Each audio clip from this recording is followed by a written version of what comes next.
Chegando nossa aula de recuperação.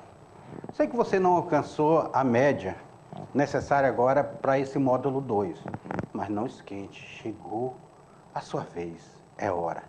Não é porque você não conseguiu lá na prova a nota que você, eu vou me dizer, nada, tranquilidade. Venha comigo participar dessa revisão de recuperação, que é a nossa última aula também. Me despedindo de vocês, fazendo essa revisão de recuperação. Então, acompanhe comigo essa revisão de recuperação que vocês irão fazer uma aula excelente. Vamos lá para o conteúdo? Vamos lá para a tela? Nós estamos na aula 24. Eu, professor Beto, estarei com vocês aqui nessa revisão de recuperação. O que nós vamos estudar? Nós vimos aí a construção da estrada de ferro Madeira-Mamoré 1 e 2, o segundo ciclo da borracha, a criação do território federal do Guaporé. E Jorge Teixeira de Oliveira, foi aquela última, lembra daquela última aula que eu dei para vocês, a aula de 22? Pois é, serão as aulas que nós iremos colocar na avaliação de recuperação. Aula 13 aí, ó, recuperação. A aula 13, nós temos aí o Brasil no contexto da segunda Revolução Industrial, a primeira tentativa, o Tratado de Petrópolis, porque nós estamos falando da estrada de ferro Madeira-Mamoré. E nós vimos que a segunda Revolução Industrial, a estrada de ferro Madeira-Mamoré interessava mais a Bolívia. Eu quero que vocês entendam isso. No século XIX, a estrada de ferro interessava muito a Bolívia, porque o rio Beni, o Madre de Deus, que vai lá nasce na Bolívia, ali também o Mamoré, lá na Cordilheira dos Andes, ele atravessa toda a Bolívia, ele atingiu o Rio Madeira e dentro do Rio Madeira existia um trecho encachoeirado que dificultava essa navegação. E a maioria das navegações eram feitas por canoas. Dificultava essas navegações porque eles precisavam chegar ao Rio Amazonas e então o Rio Amazonas ele deságua no Oceano Atlântico. A Bolívia vai contratar o Coronel Churchill. O Coronel Churchill vai articular a contratação de empresas para vir para cá. A primeira empresa que veio para cá, ela chega aqui em 1871. Ela vai ser contratada em 1871 pelo Coronel Churchill, o norte-americano lá. É a empresa Public Works Construction Company, a companhia de construção Public Works, que chega aqui. Ela chega aqui em 1872. Ela chega aqui em 1872, desembarca aqui. Public Works não vai colocar um só quilômetro de trilho. E aí, em 78, chega a segunda empresa aqui para a construção, agora para efetivamente construir, porque no meio dessas duas aí tiveram outras empresas que nem se arriscaram em construir. A Piticolis ainda assenta 7 quilômetros de trilho, só que também ela vai falir. A mata fechada, os insetos, as doenças, as inundações, tudo vai conspirar contra a execução das obras, fora os ataques indígenas também, que eles vão sofrer pelos povos originários estarem defendendo a sua terra. Apoiado pelos barões da borracha, nós temos aí a tentativa, é assinado o Tratado de Petrópolis. O Tratado de Petrópolis, assinado em 1903, estava formada a Terceira República do Acre. Plácido de Castro proclama a República do Acre. Então, o Barão de Rio Branco ele vai negociar com a Bolívia. Em 1903, eles assinam o Tratado de Petrópolis. Aqui é foto da Guerra do Acre, conflito armado lá. Então, uma das questões do Tratado de Petrópolis era que o Brasil ficaria responsável em construir a estrada de ferro Madeira-Mamoré. Então, começa o processo de construção da estrada de ferro. O Brasil se responsabiliza pela construção, o pessoal Farquhar é contratado, a multinacionalidade da mão de obra e o recrutamento como era feito. É interessante nós olharmos essa segunda fase da estrada de ferro Madeira-Mamoré, porque aqui, aluno, preste atenção, aqui, nessa segunda fase, que veio depois da assinatura do Tratado de Petrópolis, que foi assinado entre o Brasil e a Bolívia em 1903, se retornou essa discussão da construção da estrada de ferro Madeira-Mamoré. Aí o Brasil vai, faz a licitação. Então nós temos aqui, ó, a Madeira-Mamoré Railway Company, subsidiária da Brasil Railway Company, que era ligado a Percival Farquhar. Vai chegar aqui em 1907 em Santo Antônio, com a empreiteira, vai trazer a empreiteira May, Jack e Randolph, dos irmãos May, Jack e Randolph, e eles vão então, essa empreiteira, ela vai achar isso, vai desafiar a natureza mais uma vez. A ferrovia, ela é concluída em 1912 com 366 quilômetros de extensão e foi inaugurada no dia 1º de agosto desse ano. Vai ser inaugurada. Só que não foi fácil. O Percival Farquhar, ele precisou trazer inúmeros trabalhadores de tudo quanto é parte do mundo. Ele obteve a concessão de construir e explorar o Porto de Belém, Percival Farquhar, iniciando suas atividades na Amazônia. Depois que ele constrói o Porto de Belém, ele vai pegar a concessão da Estrada de Ferro e Madeira Mamoré e em 1907 ele começa aqui os seus trabalhos. A Amazônia, nós vamos ver aqui durante esse período, que era o auge da borracha, o Percival Farquhar achava que ele ia ficar podre de rico, ele jamais imaginava na queda tão brusca que teve a borracha, tudo era insuficiente pelo volume de mão de obra que estava alocada na produção do látex. A maioria das pessoas que vinham, principalmente nordestinos, estavam no trabalho do látex. Então, onde Percival Farquhar iria buscar essa mão de obra? Primeiramente, o Walter Dudley, que era um capitão, ele propôs aliciar nativos nas colônias inglesas da América Central. São esses nativos das colônias inglesas, são os barbadianos, chamados barbadianos, que vieram para cá. A presença de barbadianos entre os quase 1.000 trabalhadores que embarcaram rumo à selva de Santo Antônio do Rio Madeira. No ano de 1907 até 1912 foram recrutados 21.783 trabalhadores de várias outras partes do mundo. Pessoal, imagina isso. 23 mil trabalhadores vindo de tudo quanto é parte do mundo. Parecia uma torre de Babel. A Amazônia vai ser palco de um espetáculo audacioso e ao mesmo tempo trágico.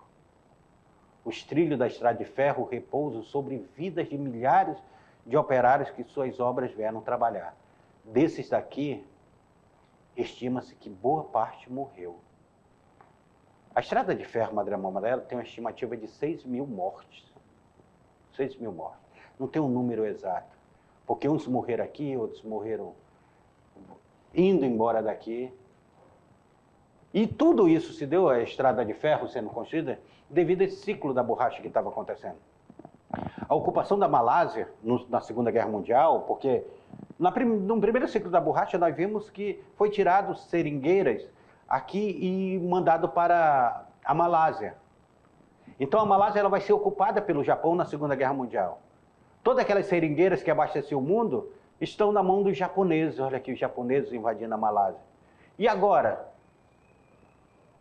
Depois, esse inglês aqui, o Henry Wickham, que vai ser o autor do furto de milhares de sementes de seringueira que leva as sementes para a Malásia. As plantações da Malásia caem na mão dos japoneses para os países aliados, como os Estados Unidos.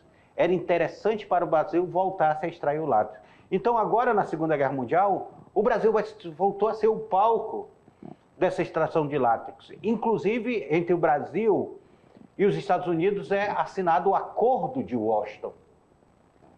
O que dizia o Acordo de Washington? Uma das questões era que o Brasil forneceria borracha para a indústria norte-americana e para a indústria inglesa, principalmente a norte-americana. Em 1942, 42, a guerra começa em 1939 e termina em 1945. Mas em 1942, Franklin Delano Roosevelt e Getúlio Vargas, que era o governo do Brasil, fazem esse Acordo de Washington. O Brasil comprometia-se a revitalizar os seringais, mas também o Brasil ganharia a siderurgia nacional, ganharia a Volta Redonda. Aí nós temos aqui para a Amazônia, nós temos a reativação dos seringais da Amazônia. Ah, meu amigo, aí você vai ver gente vindo de tudo quanto é parte do Brasil, principalmente do Nordeste. A Amazônia teve, embora há pouco tempo, um aumento da procura e da produção da borracha financiado pelos Estados Unidos. Getúlio Vargas minimizou o problema, sabe como? Estava tendo uma seca lá no Nordeste, grandiosa, Então ele disse, então vamos pegar o pessoal da seca, que está tendo aí, novamente tinha tido a seca, e vamos trazer eles para colonizar a Amazônia. Criou-se ainda a indústria chamada, a instituição chamada Banco de Crédito da Borracha, que servia para transformar seria transformado em 1950 no Banco de Crédito da Amazônia. Aí. Depois vai se tornar o BASA aí, tão conhecido. Nós temos essa figura do soldado da borracha. Agora ele vem com o soldado da borracha. No primeiro ciclo da borracha ele não era chamado de soldado da borracha, mas agora ele é chamado de soldado da borracha. Olha o kit do soldado da borracha que vinha para cá. Só que quando eles chegavam à Amazônia, aí eles perceberam que eles eram apenas vítimas de uma propaganda enganosa e uma ideologia de guerra. Eles achavam que ele ia para o fronte, para a guerra. E eles chegavam aqui, eles foram abandonados. Tiveram que aprender a cortar seringa, colher o látex, defumá-lo e fazer as pelas de borracha. Foi fácil, não. Enfrentar a floresta amazônica. O povo que nunca tinha visto uma floresta como a floresta amazônica.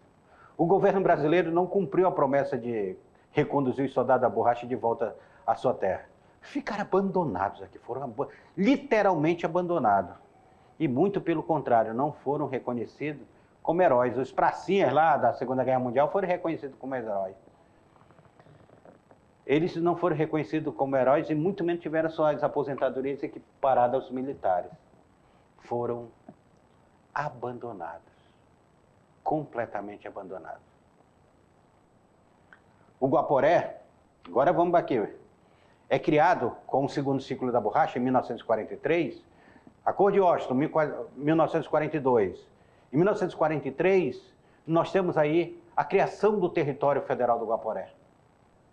O desembarque de Getúlio Vargas em 1940, pela marcha para o oeste, vai sinalizar isso. Getúlio Vargas desembarca, vai para Manaus, né, nessa política chamada Marcha para o Oeste, que seria trazer essa região aqui para o contexto da economia nacional. Aí Getúlio Vargas, o Aloysio Ferreira convence o Getúlio Vargas em 1940 a visitar Porto Velho. Veio para passar 3 horas, passou 3 dias aqui. Recepcionado pelo Aloysio Ferreira, de modo a influenciar o presidente a transformar essa região no território. E não deu outra. Em 1943, esse decreto 5.812 cria o território federal do Guaporé, sendo desmembrado do estado de Mato Grosso. A princípio, em 1943, isso vai mudar depois com os decretos, mas a princípio é criado com 4 municípios. Lábrea, e pega, além de Lábrea, parte do município de Cantama, Porto Velho, Alto Madeira e Guajará-Mirim. Eram os 4 municípios criados no território federal do Guaporé. Depois nós vamos ver que Lábrea vai ser devolvido para o Amazonas, Porto Velho, que era do Amazonas, permanece, o Alto Madeira vai ser incorporado a Porto Velho e nós vamos ver, deixa eu apagar aqui, nós vamos ver que o território vai ficar só com Porto Velho, que pertencia ao Amazonas, e Guajará-Mirim, que pertencia ao Mato Grosso. Ok? É criado, então, o território federal do Guaporé. Esse território vai passar e tudo vai virar território. Depois, o território federal do Guaporé, pelas mãos de Juscelino Kubitschek, o mesmo começa a abrir a 364, que era 029. A ideia de homenagear Rondon não foi esquecida. Em 1956, o deputado Auro de Mello, membro do PTB do Amazonas, natural de Abunã, propôs a modificação do nome do território para Rondônia. Aí nós temos aí o território federal do Guaporé passando a ser território federal de Rondônia. A proposta foi concretizada quando o presidente Juscelino Kubitschek de Oliveira assinou a Lei 2.731, de 17 de fevereiro de 56, criando agora o território federal de Rondônia. E nós vamos aqui para a nossa última aula de revisão, que fala sobre outra personagem agora, que foi o último governador do território federal de Rondônia e o primeiro governador do estado de Rondônia. Nós estamos falando dele, Jorge Teixeira de Oliveira, militar de carreira militar de Jorge Teixeira, começa lá no Rio de Janeiro, depois vem para Manaus, onde ele cria o SIGS. Ele é um grande administrador, porque ele administra não só o SIGS, a criação do SIGS, ele foi diretor do Colégio Militar e também foi prefeito de Manaus, por isso que ele é trazido para cá quando ele era prefeito de Manaus, e é um visionário. Jorge Teixeira foi indicado em 1973 para assumir a prefeitura de Manaus, ficando no cargo até 1979. Coronel Mário Andreasa vai ser quem indica Jorge Teixeira para ser governador do território federal do Guaporé. Tá? O presidente da República era o João Batista Figueiredo, general também. Nós estávamos na ditadura militar. O novo núcleo de colonização surgiu ao longo da BR-364 e também das estradas vicinais que partiam da BR-364. O estado de Rondônia, gente, ele foi criado em 22 de dezembro. 22 de dezembro, a lei complementar, 1981. 22 de dezembro de 1981. É criado o estado de Rondônia. Então aqui é a data da criação. Só que a instalação, ela se dá um ano depois, ela se dá em 1982, no dia 4 de janeiro. É por isso que Rondônia tem dois aniversários. Um se comemora 22 de dezembro, que é a criação, e outro 4 de janeiro, que é da instalação. E o primeiro governador? O primeiro governador foi Teixeirão. Jorge Teixeira de Oliveira, conhecido como Teixeirão. Foi recomposto ao cargo de governador do estado de Rondônia. Então, é por isso que nós dizemos, Jorge Teixeira, essa figura aqui, ele vai ser o último governador do território federal de Rondônia. E ele vai ser o primeiro governador do estado de Rondônia. Cria o SIGS, tem toda uma figura. Mas, alunos, cá comigo. Essa foi a revisão para a recuperação. Espero que vocês leiam direitinho, tenham lido as aulas, porque agora o professor de vocês vai entregar a prova de vocês, a avaliação, com tranquilidade. Não fique nervoso. Faça a prova de vocês a partir dessa revisão que o professor Beto deu. É momento de recuperar. Não se sinta, eu não passei, não se sinta. Às vezes a gente confunde uma coisa, outra não entendeu, mas eu tenho certeza que no dia que você fez a prova, a avaliação do segundo módulo, que teve avaliação geral, e agora você fazendo a recuperação, você tenha estudado sobre o assunto e tenha compreendido melhor. Por isso que eu digo, professor Florismar, dê a aula de revisão geral, que eu vou dar aula de recuperação, para que esse aluno veja, com 2 professores aí, a revisão, para facilitar o entendimento de vocês. Tudo isso a gente faz para facilitar o entendimento de vocês. Então, desejo para vocês uma boa prova, e eu espero vocês o ano que vem, no segundo ano. Nunca desista dos seus estudos. Os seus estudos podem trazer o futuro de vocês. Tá bom? Não esqueça disso. Um grande abraço desse amigo, professor Beto, para você, aluno. Para você também, professor presencial, que está acompanhando esse aluno. E eu espero vocês no segundo ano. Até lá.